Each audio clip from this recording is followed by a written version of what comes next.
Proszę być z mikrofonem. Tak, dzisiaj zostałem zawezwany do tego, żeby zapowiedzieć Jerzego Andrzeja Gzulę. Kim jest Jerzy? Jerzy to jest człowiek instytucja w Postmasters. Nie wierzycie? Jerzy jest w organizacji od 34 lat. Jest w naszym dystrykcie najdłużej ze wszystkich członków i w paru okolicznych dystryktach również. Jerzy założył 17 klubów. I 2 kolejne są w pracy. Co jeszcze można powiedzieć o Jerzym? Jak sam powiedział o sobie, jego największym osiągnięciem jest 3. miejsce na Mistrzostwach Dystryktu w 2012 roku. Dlaczego to takie ważne? Bo wtedy dystryktem była cała Europa. Tak.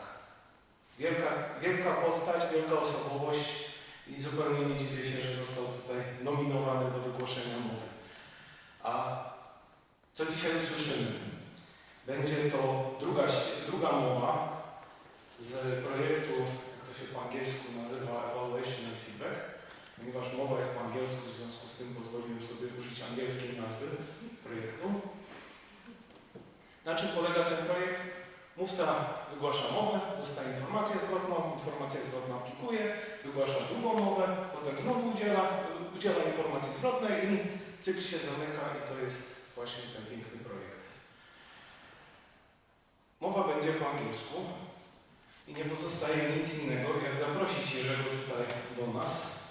Pewnie jeszcze się chwila zejdzie, w związku z tym Jerzy będzie się przemieszczał, a ja będę was dalej bawił słowami. Przy okazji wykorzystuję fakt, że chronometrażysta ma karteczki daleko od siebie. Tak. Jerzy Andrzej Gzula w mowie Once Upon a Time In. Once Upon a Time In. Jerzy Andrzej.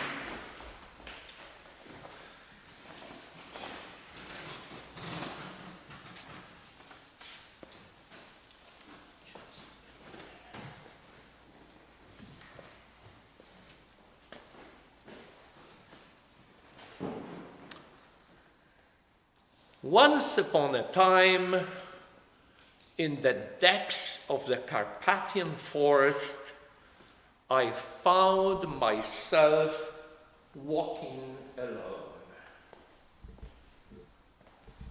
I had ventured into a part of the woods so wild, so untouched, that even the trees seemed surprised to see a human. This wasn't a tourist trail. This wasn't even a trail.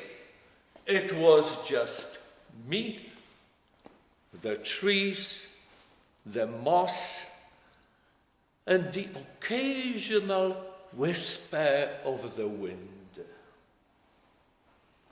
Then, suddenly, I realized I wasn't alone. I turned around. A bear, a big bear, following my footsteps as if curious to see what the heck I was doing in his neck of the woods. I knew the rules. Playing dead won't work. Bears are not that stupid. Running would make me an easy breakfast. So I stood frozen, heart pounding. The bear moved closer, and then it stood up, towering over me, taller than I imagined anything could be. And then, brace yourself, it embraced me. Yes, it wrapped its fairy arms around me. I felt its claws press against my back. You're doubting me now, aren't you? How I survived this woodland cuddle to tell the tale. Well, instead of panicking, I did the only thing a sane, rational human could do. I raised my arms and gently scratched the bear's armpits. It waked! Turns out the bears are ticklish too. Mine first smiled and then burst out laughing. Well, I may have slightly embellished that ending, but that, my friends, is the power of storytelling, and more specifically, the power of humor in storytelling. Mr. Toastmaster, fellow Toastmasters and friends, humor is the universal language. It crosses cultures, generations, and even species, apparently. A good laugh breaks down barriers, lowers defenses, and opens hearts. Laughing, if you want someone to listen to you, make them smile. If you want someone to remember, make them laugh. We live in a world full of noise, division, hate, and headlines that make you want to crawl under a blanket and stay there. But humor is a gentle rebellion. It allows us to face serious issues without being crushed by them. It invites conversation instead of confrontation. A witty story can do more for diplomacy than 100 angry speeches. You don't need to be a stand-up comedian. Just be human. Tell your stories with warmth, honesty, and a sprinkle of absurdity. Find the funny in the ordinary. People won't always remember your logic, but they will never forget how you made them laugh. So let us all be storytellers who tell stories. Senior moment, excuse me.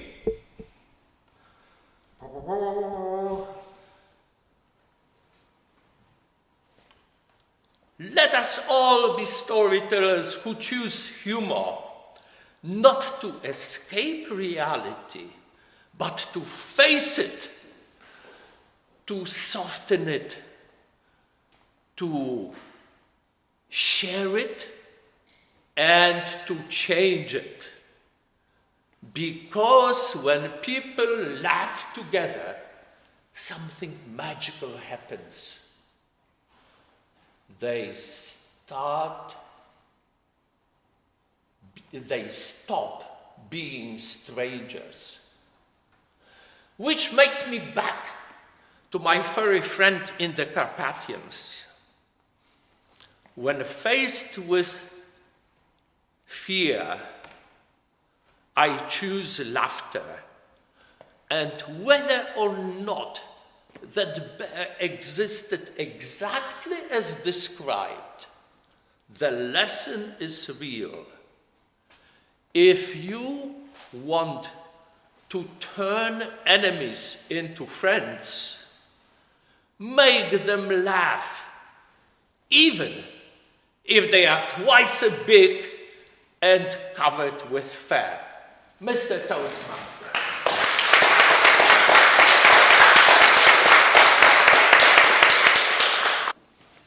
Od dzisiaj dla mnie zdecydowanie tak. Dzięki Jerzemu. Podzielcie się swoją logiką, być może zapamiętają. Rozbawcie ich, a poniosą to ze sobą przez resztę życia. Dziękuję Ci bardzo, Jerzy, za zainspirowanie mnie, za przekonanie mnie do tego, żebym używał humoru w swoich wystąpieniach, ale nie tylko w swoich wystąpieniach. Jak to się stało, że Jerzy mnie przekonał? I tu pojawia się problem, bo powinienem wybrać dwa elementy, które są takie najlepsze, a tych elementów była cała plejada. Bardzo trudno jest wybrać z tak wspaniałej mowy to, na czym warto się skupić. Co wybrałem?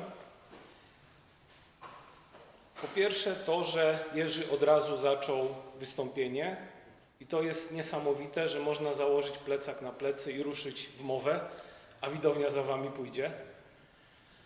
Uchwycić uwagę i podążyć za tym. Druga rzecz, która jest tutaj niezwykle ważna, to to, że Jerzy zastosował klasyczną strukturę podróży bohatera. Bohater się pojawia, jest swawolny, po chwili napotyka problem, potem zderza się ze ścianą, czasem ta ściana jest futrzasta. Bywa też tak, że potem ten bohater musi sobie jakoś z tym problemem poradzić. Czasem to jest tak, że ktoś mu pomaga, dostaje objawienia, a być może czasem trzeba tylko połaskotać. I potem już bohater sobie idzie przez życie dalej. Ten model jest z nami od dziesiątków tysięcy lat. Przynajmniej tak twierdzi Joseph Campbell w książce Bohater o 1000 twarzy. I dlatego to się tak bardzo dobrze sprawdza w wypowiedziach. Drugim elementem, który Jerzy zastosował, to było to, że ta podróż bohatera to były kolejne kadry. Dzięki temu mógł w każdy z tych kadrów włożyć emocje, plastyczny obraz. Co natomiast poradziłbym do zmiany? I tu oczywiście też jest ogromny problem. Mam dwie rekomendacje.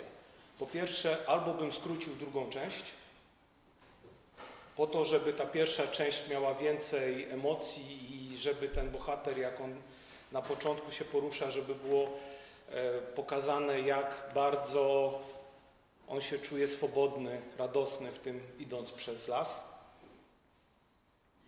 I to jest jedna rzecz, wtedy te elementy końcowe, bo ja odebrałem to tak, że tych elementów było dużo. Ja się trochę pogubiłem. A drugie rozwiązanie, które można zastosować, to to, żeby te elementy końcowe ułożyć w jakąś strukturę. Tak czy inaczej, dziękuję bardzo za znakomite wystąpienie i czekam na kolejne.